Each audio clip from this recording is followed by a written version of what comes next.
প্রিয় দর্শক মণ্ডলী, আসসালামু আলাইকুম। Welcome back to my channel. কেমন আছেন সবাই? আশা করি ভালো আছেন। আমার আজকে রেসিপি হচ্ছে ব্রয়লার মুরগি কষা রান্না করা। তো ব্রয়লার মুরগি এভাবে রান্না করলে ছোটো বড় সবাই পছন্দ করবে। আশা করি আজকে ভিডিও সবার ভালো লাগবে। ভালো লাগলে আমার চ্যানেলটা অবশ্যই সাবস্ক্রাইব করে পাশে থাকবেন। তো চলে যাচ্ছে মূল রেসিপি। দেখতে পাচ্ছেন এখানে আমি একটা ছোটো ব্রয়লার মুরগি কেটে নিয়েছি। আর মাংসগুলো খুব ছোটো সাইজ করে কেটেছি, যেহেতু আমি ভুনা করে রান্না করব। আর এক্ষেত্রে দেখতে পাচ্ছেন নিয়েছি 3টা পেঁয়াজ বড় সাইজের আর একটা রসুন। তো পেঁয়াজ এবং রসুন আমি ব্লেন্ডার করে নেব মিহি করে। এরপর যে চলে আসি চুলে একটা কড়াই বসিয়েছি আর কড়াই দিয়েছি সয়াবিন তেল। তেল যখন গরম হয়ে আসছে আমি কিছু মশলার ফোড়ন ভালোভাবে ভেজে নিয়েছি, দেখতে পাচ্ছেন। তো মশলার ফোড়নগুলো ভেজে নেওয়া হয়ে গেছে। এখানে আমি তেজপাতা, দারচিনি, এলাচ দিয়েছি। এক্ষেত্রে দিয়েছি আমি 1 টেবিল চামচ আদা বাটা। তো আদা বাটাটা ভালোভাবে আমি একটু তেলের সাথে ভেজে নেব, দেখতে পাচ্ছেন। আদার যে একটা কাঁচা ঘ্রাণ থাকে যেন সেটা চলে যায়। তো আদাগুলো দেখতে পাচ্ছেন ভাজা হয়ে গেছে। এরপর যে আমি মিহি করা পেঁয়াজ এবং রসুন দিয়েছি, পানি দিয়ে আমি একটু পাতলা করে ব্লেন্ডার জারে ব্লেন্ড করে নিয়েছি। তো কষা মাংস রান্না করতে গেলে এভাবে ব্লেন্ড করে দিতে হয়। তো এক্ষেত্রে চাই মরিচ, মশলা, হলুদ, লবণ এবং জিরা বাটা সবগুলো একসাথে মিক্স করে একটা ব্যাটার রেডি করে নিয়েছি, দেখতে পাচ্ছেন। তো আমি এভাবে সবসময় রান্না করি, আমার ভালো লাগে, একদম বাটা মশলার মতো লাগে।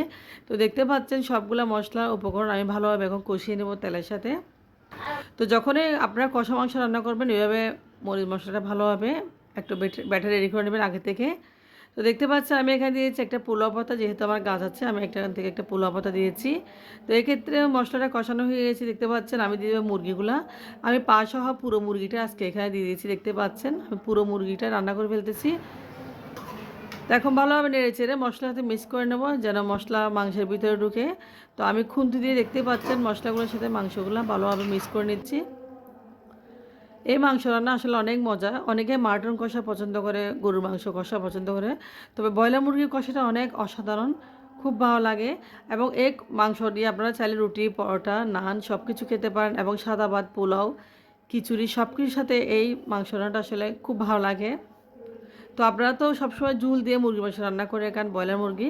তো এরপর যদি আমি 5 মিনিটের জন্য ঢাকনা, তো আমি 5 মিনিট পরে চলে আসলাম, দেখতে পাচ্ছেন। আমি এখন পানি শুকিয়ে গেছে, আমি এখানে কোনো পানি ব্যবহার করবো না, দেখতে পাচ্ছেন। মাংসটা প্রায় হয়ে গেছে, মাংস প্রায় সিদ্ধ হয়ে গেছে, একটা ভালো গ্রান আসছে মাশাল্লাহ।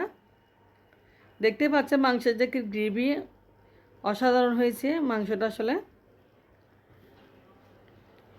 তো এরপর যে মাংসের যে গ্রেভি আপনাদের দেখাচ্ছি, কালারটাও খুব সুন্দর হয়েছে। আমি মাংসটা আরও 5 মিনিট দমে রাখবো, যেহেতু আমি কষা মাংস রান্না করতেছি আজকে।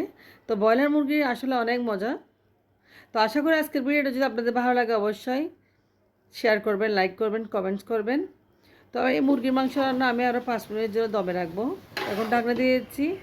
তো 5 মিনিট পর আমি আবার চলে আসবো, দেখতে পাচ্ছেন। 5 মিনিট পর আমি চলে আসলাম, মাংসটা হয়ে গেছে মাশাল্লাহ, খুব একটা সুন্দর কালার এসেছে, একদম দমে বসিয়ে রেখেছি। তো আপনাদেরকে আবার দেখাচ্ছি আমি খুন্তি দিয়ে নেড়ে চেড়ে। তো আমি চুলা বন্ধ করেছি, মাংস আমি এখন নেমে নেবো, চুলা থেকে নামিয়ে নেব। দেখতে পাচ্ছেন মাংসের কালার কীরকম। তো আপনারা ভালো থাকবেন। আল্লাহ হাফেজ, আসসালামু আলাইকুম।